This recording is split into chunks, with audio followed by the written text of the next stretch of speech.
Live news Puthukkad. ഉദ്ഘാടന കർമ്മം നിർവഹിക്കുന്ന സമയത്ത്, നിർമ്മാണ ഉദ്ഘാടനത്തിൻ്റെ സമയത്ത് പഞ്ചായത്ത് പ്രസിഡന്റിനെ ഒഴിവാക്കിക്കൊണ്ടുള്ള ഒരു തീരുമാനം ജില്ലാ പഞ്ചായത്ത് മെമ്പർ എടുക്കുകയും അതനുസരിച്ചുള്ള പ്രവർത്തനങ്ങളുമായി മുന്നോട്ട് പോയപ്പോൾ പഞ്ചായത്തിൻ്റെ സ്ഥലങ്ങളിൽ നിർമ്മിക്കുന്ന കെട്ടിടത്തിൻ്റെ നിർമ്മാണ ഉദ്ഘാടനവും അതുപോലെ തന്നെ മറ്റ് എല്ലാ ചടങ്ങുകളിലും പഞ്ചായത്തിൻ്റെ പ്രസിഡന്റ് അധ്യക്ഷനാകണമെന്നുള്ള തീരുമാനമെടുത്തതിൻ്റെ അടിസ്ഥാനത്തിലാണ് ജില്ലാ പഞ്ചായത്തിന് NOC കൊടുത്തത്. അപ്പോൾ പ്രോട്ടോകോൾ അനുസരിച്ച് MLA അല്ലെങ്കിൽ XOR ആര് ഉദ്ഘാടനം ചെയ്താലും അതിൻ്റെ ഒരു അധ്യക്ഷ സ്ഥാനം വഹിക്കുന്നത് പുതുക്കാട് പഞ്ചായത്തിൻ്റെ പ്രസിഡന്റ് തന്നെയായിരിക്കും. അതിൽ ഉദ്ഘാടനം ചെയ്തത് സുരേഷ് ഗോപി ആണ്, പക്ഷേ അതിൻ്റെ അധ്യക്ഷം വഹിച്ചത് പഞ്ചായത്ത് പ്രസിഡന്റാണ്. അപ്പോൾ അതിൻ്റെ പഞ്ചായത്ത് കമ്മിറ്റി തീരുമാനമാണത്. Live news Puthukkad. പുതുക്കാട് ഗ്രാമപഞ്ചായത്തിലെ 10ാം വാർഡിൽ തീരുമാനമെടുത്തിട്ടുള്ള തണൽ കെട്ടിടത്തിൻ്റെ നിർമ്മാണവുമായി ബന്ധപ്പെട്ട് വാർഡ് മെമ്പറും അതുപോലെ തന്നെ അവിടുത്തെ തണലിൻ്റെ അംഗങ്ങളും ഇന്ന് പഞ്ചായത്തിലൊരു പ്രതിഷേധ ധർണ നടത്തുകയുണ്ടായി. കൃത്യമായി മനസ്സിലാക്കാതെ ഉള്ള ഒരു ധർണയും സമരവുമാണ് ഇന്ന് അവർ സംഘടിപ്പിച്ചിട്ടുള്ളത്. പഞ്ചായത്തിൻ്റെ ആസ്തിയിൽ ഉൾപ്പെട്ടിട്ടുള്ള ഒരു സ്ഥലത്ത് ജില്ലാ പഞ്ചായത്തിൻ്റെ വിഹിതവുമായി കിട്ടിയിട്ടുള്ള പണം ഉപയോഗിച്ച് ഒരു കെട്ടിടം നിർമ്മിക്കുകയാണ്.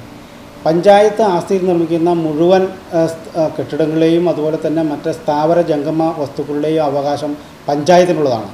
അതിൻ്റെ നിർമ്മാണവുമായി ബന്ധപ്പെട്ടുള്ള കാര്യങ്ങളിൽ NOC കൊടുക്കുമ്പോൾ അതിൻ്റെ ഉദ്ഘാടന കർമ്മം നിർവഹിക്കുന്ന സമയത്ത്, നിർമ്മാണ ഉദ്ഘാടനത്തിൻ്റെ സമയത്ത് പഞ്ചായത്ത് പ്രസിഡന്റിനെ ഒഴിവാക്കിക്കൊണ്ടുള്ള ഒരു തീരുമാനം ജില്ലാ പഞ്ചായത്ത് മെമ്പർ എടുക്കുകയും അതനുസരിച്ചുള്ള പ്രവർത്തനങ്ങളുമായി മുന്നോട്ട് പോയപ്പോൾ അത് നിർത്തിവെക്കാനും പഞ്ചായത്ത് രാജ് നിയമമനുസരിച്ച് ഒരു പ്രോട്ടോകോൾ നിലവിലുള്ള രീതിയിൽ പഞ്ചായത്ത് പ്രസിഡന്റിനെ അധ്യക്ഷനാക്കിക്കൊണ്ട് MLA കൊണ്ട് ഉദ്ഘാടനം ചെയ്യിക്കാനുള്ള തീരുമാനം ഞാൻ അറിയിച്ചു. ആ അറിയിച്ചനുസരിച്ച് ജില്ലാ പഞ്ചായത്ത് ആ കാര്യങ്ങളിൽ നിഷേധാത്മകമായ നിലപാടാണ് സ്വീകരിച്ചത്.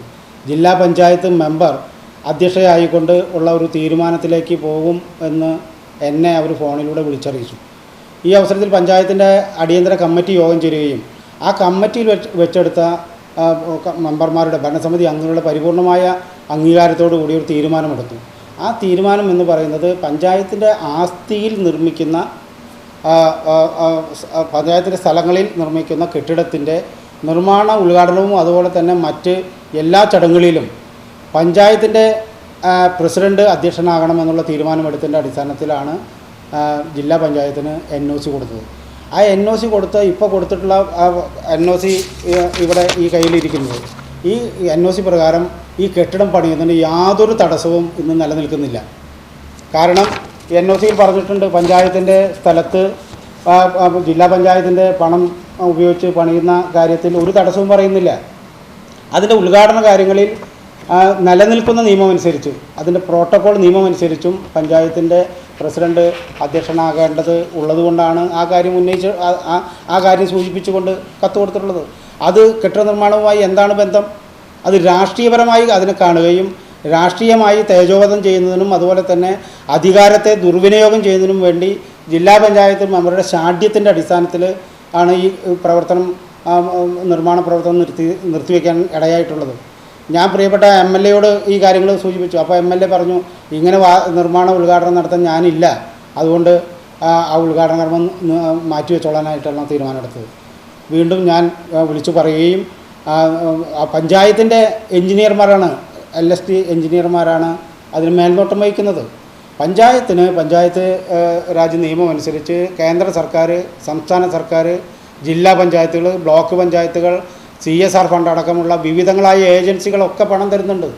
പഞ്ചായത്തിലേക്ക് കിട്ടുന്ന പണങ്ങളെല്ലാം ചിലവാക്കുന്നത് പഞ്ചായത്തിലെ ജനവിഭാഗത്തിന് ആവശ്യമായ ക്ഷേമത്തിനും ഐശ്വര്യത്തിനും വേണ്ടിയാണ്. അത് ചെയ്യുമ്പോൾ അത് മുഴുവൻ പഞ്ചായത്തിൻ്റെ ആസ്തിയായി മാറുകയാണ്. തുടർന്ന് ഒരു നിർമ്മാണ ഉദ്ഘാടനം കഴിഞ്ഞ് ഇത് കൈമാറി കഴിഞ്ഞാൽ അവിടെ നടക്കുന്ന എല്ലാ പ്രവർത്തനങ്ങളും പഞ്ചായത്താണ് നിയന്ത്രിക്കുന്നത്. അതിൻ്റെ കരമടയ്ക്കുന്നത്, ഇലക്ട്രിസിറ്റി ചാർജ് അടയ്ക്കുന്നത്, റിപ്പയർസ് ആൻഡ് റിന്യൂവൽസ് അടക്കമുള്ള മുഴുവൻ കാര്യങ്ങളും പഞ്ചായത്തിൻ്റെ ഉത്തരവാദിത്തത്തിലും ആണ് അത് നടക്കുന്നത്. പഞ്ചായത്തിൻ്റെ ആസ്തിയായി മാറിക്കഴിഞ്ഞു. അപ്പോൾ ആ തരത്തിൽ കാര്യങ്ങൾ മനസ്സിലാക്കാതെ രാഷ്ട്രീയപരമായ ഉദ്ദേശത്തോടു കൂടി മാത്രമാണ് ഇന്ന് ഇവിടെ സമരം നടത്തിയതും അതുപോലെ തന്നെ പഞ്ചായത്ത് കമ്മിറ്റി എടുത്ത തീരുമാനം നടപ്പിലാക്കുന്നതിന് വേണ്ടി സെക്രട്ടറിയെ ചുമതലപ്പെടുത്തി കൊടുത്തുള്ളതാണ്. സെക്രട്ടറി ആണ് അവിടുന്ന് ഈ NOC അനുവദിച്ചുള്ളത്. ഈ സെക്രട്ടറിയുടെ ക്യാബിനിൽ കയറി അവിടെ സെക്രട്ടറി പ്രസിഡൻറ്റുമായി ഒത്തുചേർന്ന് ഉള്ള ഭരണപരമായ കാര്യങ്ങൾ എടുക്കുന്നു എന്നുള്ള അവരുടെ ആക്ഷേപം തികച്ചും തെറ്റാണ്. പഞ്ചായത്ത് ഭരണസമിതി എടുക്കുന്ന തീരുമാനങ്ങൾ മാത്രമാണ് പഞ്ചായത്തിൻ്റെ ഉദ്യോഗസ്ഥർ നടപ്പിലാക്കാൻ സാധിക്കുള്ളൂ. അല്ലാത്ത ഒരു കാര്യങ്ങളും നടപ്പിലാക്കാൻ പഞ്ചായത്തിന് സാധ്യമല്ല. അതിൻ്റെ ആധാരം ഇത് 9/3/2020 അന്നത്തെ പഞ്ചായത്ത് സെക്രട്ടറിയായ ശ്രീമതി ബിന്ദുവിൻ്റെ പേരിലാണ് ഇത് രജിസ്റ്റർ ചെയ്ത് പഞ്ചായത്തിൻ്റെ ആസ്തിയിൽ. പഞ്ചായത്തിന് പലതരത്തിൽ ഇതുപോലെ സ്ഥലങ്ങൾ വന്നു ചേരുന്നുണ്ട്. ആ പഞ്ചായത്തിൽ പൊതുജനങ്ങൾ സംഭാവനയായി തരുന്ന സ്ഥലങ്ങളുണ്ട്, പഞ്ചായത്ത് വില കൊടുത്ത് വാങ്ങുന്ന സ്ഥലങ്ങളുണ്ട്. എല്ലാ സ്ഥലങ്ങളും പഞ്ചായത്തിൻ്റെ ആസ്തിയിൽ വന്നു കഴിഞ്ഞാൽ അത് പഞ്ചായത്തിൻ്റെ സ്വത്തായിട്ട് മാറി പിന്നെ തിരിച്ചു കൊടുക്കാൻ സാധ്യമല്ല.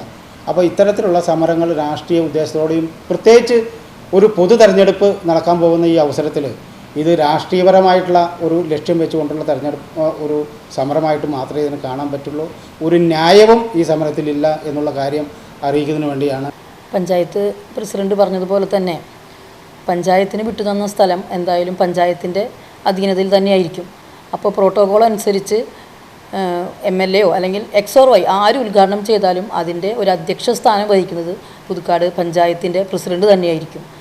അപ്പോൾ അതിനെ മറികടന്നിട്ട് ഒരു രാഷ്ട്രീയ ലക്ഷ്യത്തോടു കൂടി മാത്രമാണ് ഇന്ന് തന്നെയല്ല കഴിഞ്ഞ ദിവസങ്ങളിലും ഇവരിങ്ങനെ പഞ്ചായത്ത് സെക്രട്ടറിയുടെ അടുത്തേക്ക് വരികയും അതുപോലെ ഇന്നും പൊതുജനങ്ങളെ കൂട്ടിക്കൊണ്ടുവന്ന് തെറ്റായ രീതിയിലുള്ള ഒരു പ്രചരണം നടത്തിക്കൊണ്ട് പഞ്ചായത്തിനെതിരെ അല്ലെങ്കിൽ പഞ്ചായത്ത് ഭരണസമിതിക്കെതിരെ തെറ്റായ രീതിയിലുള്ളൊരു പ്രചരണം നടത്തിക്കൊണ്ടാണ് ഇന്നത്തെ ഇപ്പോൾ ഈ ഒരു സമരപരിപാടികൾ ചെയ്തിരിക്കുന്നത്. പഞ്ചായത്തിൻ്റെ അധീനതയിലുള്ള സ്ഥലങ്ങളൊക്കെ നമുക്കുള്ളത് പഞ്ചായത്തിൻ്റെ അധികാര പരിധിയിൽ വരുന്നതാണ്. പഞ്ചായത്തിൻ്റെ ഉടമസ്ഥയിലുള്ള സ്ഥലത്തിൽ എന്ത് പ്രവൃത്തി ചെയ്താലും അതിൻ്റെ അധ്യക്ഷനാവേണ്ടത് പഞ്ചായത്ത് പ്രസിഡൻ്റാണ്. ഇപ്പോൾ കഴിഞ്ഞ 2 മാസം മുൻപ് സുരേഷ് ഗോപി MP ഫണ്ട് ഉപയോഗിച്ച് ചങ്ങാലൂരിലൊരു റോഡ് പണിയുണ്ടായി 6-ാം വാർഡിൽ.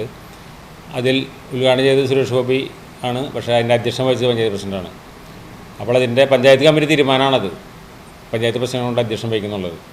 അത് എവിടെ ചോദിച്ചാൽ അന്വേഷിച്ചാൽ അറിയാൻ പറ്റും. എല്ലാ പഞ്ചായത്തിലും അതിൻ്റെ നിയമം ഉള്ളതാണ്. അത് തന്നെയാണ് ഇവിടെ കമ്മിറ്റി എടുത്തിട്ടുള്ളത്. Live news Puthukkad. വസ്തുനിഷ്ഠവും വാർത്താ പ്രാധാന്യവുമുള്ള വിഷയങ്ങളിൽ പ്രതികരിക്കണം. അധികാരിവർഗത്തെ ഉറക്കമുണർത്താൻ നിങ്ങളിലെ നീതിബോധം ആഗ്രഹിക്കുന്നുവോ? വരൂ, നമുക്കത് വാർത്തകളായി സമൂഹത്തോട് വിളിച്ചു പറയാം. ഇനി നിങ്ങളാണ് റിപ്പോർട്ടർ. ലൈവ് ന്യൂസ്, നിങ്ങളോടൊപ്പം, നിങ്ങൾക്ക് വേണ്ടി. വാർത്തകളും അറിയിപ്പുകളും 8301 809039 എന്ന നമ്പറിൽ വാട്സ്ആപ്പ് ചെയ്യുക.